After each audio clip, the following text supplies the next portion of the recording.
The Universal One by Walter Russell. Chapter 2. The Life Principle. Life is the pulsing electromagnetic oscillation of thinking mind. All life is immortal life. There is no mortal life. Life is a vitalizing property of all matter. Life is in and of all matter. Man's concept of life is not logical. Man conceives life to be a property apart from matter, quickening compound elements of inorganic matter into living, functioning, organic beings. Man defines organic matter as that in which life begins to function, imbuing it with vitality and intelligence. Man defines inorganic matter as those elements or compounds of matter in which there is no life and in which there is no vitality nor intelligence. Man conceives life as spontaneously generated in matter at favorable temperatures and under favorable conditions. Such concepts are not true concepts. In searching for the life principle, man is attempting to discover something corresponding to a germ which quickens lifeless matter. Life is not a germ, and no matter is lifeless. Life is in and of all things, from the beginning, always and forever. Life has no beginning. Life has no ending. Life is eternal. Life is in and of all inorganic as well as all organic matter. Life is in and of all of the elements and the atoms of the elements and the compounds of the elements. Life is in and of the sun, of the atom, the planets of the atom, and the heavens surrounding the universe of the atom.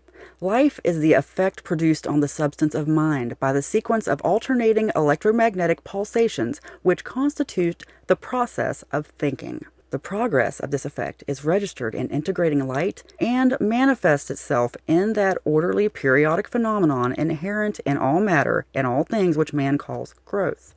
All growing things are imbued with the life principle. All things are growing things. All matter is evolving. All matter is growing. All matter is living. Life is merely the registration in matter of states of motion of thinking mind. The substance of mind has the appearance of many states of motion, which man calls the elements of matter. The elements of matter do not vary in substance. They vary only in their states of motion. All motion is periodic and evolutionary. All motion is motion in equilibrium. No other motion is possible. All motion has the appearance of being divided into opposites. These opposites of motion shall henceforth be termed motion in inertia and motion in opposition. All that appearance which man calls matter is motion in opposition. Motion in opposition is under either preponderantly electric or magnetic domination. It is a state of motion where pressures are unequalized and sustained in their state of unequalization by the resistance of the two opposing forces in motion. The point of maximum motion in opposition is the nucleal center of a unit or system where opposing pressures reach their point of maximum pressure. Form of matter disappears into motion in inertia. Motion in inertia is equally electric and magnetic. Neither force dominates. It is a state of motion where pressures are equalized. Man's concept of life is energized organic substance. Man's concept of death is de-energized organic substance. There is no death. Life is eternal. The one substance of the universe cannot become de-energized. Man's concept of life belongs to motion in opposition. Man's concept of death belongs to motion in inertia. Life belongs in principle to motion. This is a universe of motion. The cause of all motion is the dynamic action of thinking of the one universal living being which man calls God or mind by other names, all of which stand try not to cry. All of which stand practically for the one idea of fatherhood or deity. Thinking is a process, an orderly, evolutionary, periodic process of absolute limitations. All motion of thinking mind is born in the maximum high speed of the universal concept of energy. It runs the gamut of periodic and opposing deceleration and acceleration in 6 full tones, 1 double tone and a master tone, to each of 10 lowering octaves and a variable number of midtones in each of the last 4 octaves. The 7 tones are those so-called elements of matter, which are improperly classified in the 8 groups of the commonly accepted Mendeleev periodic table. All effects of motion which cause the appearance of these elements is that which is herein termed motion in opposition. The master tone of each octave is the record of all motion taking place within the octave. The master tones are the turning points between reaction and action, just as the double tones are the turning points between action and reaction. They are the beginnings of each new expression of energy and motion, and are records of the old. They are the ends of exhalations and the beginnings of inhalations. The master tone of each octave is the inheritance of the original motion of the thinking process of mind. These master tones are the inert gases, which are classified in the 0 group of the Mendeleev table. The state of motion of these inert gases is that of motion in inertia. Motion in inertia is that state of pressure equilibrium which lies between any 2 masses. The inertial line or plane is that dividing line or plane toward which all masses discharge their potential. It is the line or plane of lowest potential of 2 opposing areas of potential where opposing pressures neutralize. This is the plane of minimum pressure of 2 opposing areas. The master tones, which represent a state of motion in inertia and are the inert gases, bear the same relationship to the elements that white bears to the colors. They are a registration of them all. White is not included in the spectrum. It has no place there. The inert gases should not be included in the elements. They have no place there. Of this, more shall be written later in its proper place. The 10 octaves constitute a cycle of evolving states of motion. The cycle begins with the highest note and descends the scale sequentially through man's unseen universe until hydrogen, the first element perceivable to man, is reached. There is no unseen universe. Those tones which follow hydrogen are man's visible or physical universe of matter and continue into the 10th octave. Here, elemental integration and disintegration have ended the cycle by the attainment of the equilibrium of its beginning. All motion is oscillatory, swinging in sequence between 2 apparently opposing forces, gravitation and repulsion, which are respectively electric and magnetic. This oscillatory motion is a pulsating in-breathing and out-breathing, an inhalation and an exhalation, which is a characteristic of all matter, whether it be in units or systems of units or mass.